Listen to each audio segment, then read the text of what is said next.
In today's tutorial, we're going to cover chest dips, which can be a fantastic upper body exercise, also referred to as the upper body squat, to challenge your chest, your shoulders and your triceps. Now, there are a couple of ways you can perform the exercise just to manipulate the variables, meaning you're using a little bit more chest or you're using a little bit more triceps based on your position.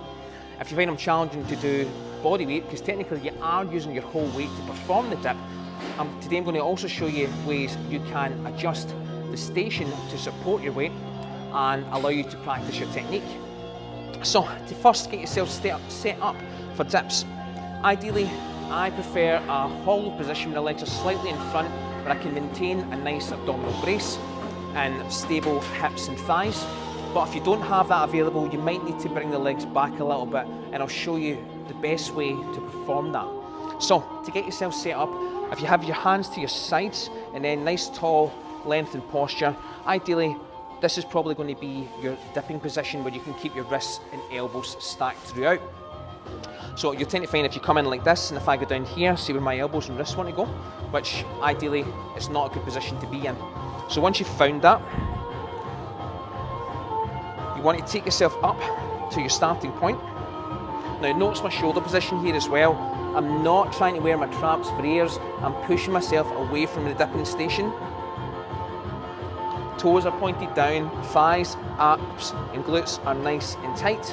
Then what I'd like to do is treat it like you're performing a rowing exercise. So the elbows are going to go back and the shoulders are going to rotate out externally, and then aim about 90 degrees at the bottom of shoulder flexion, or if you can go lower, then you can do, providing that you maintain the integrity of your shoulders.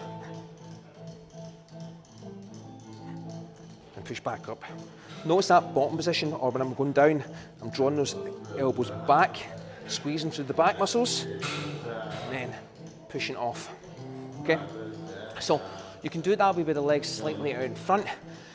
If you find that too hard to hold that position, you can bend the legs to here. A lot of people, when they do go that, they'll go in this position, which I'd not recommend.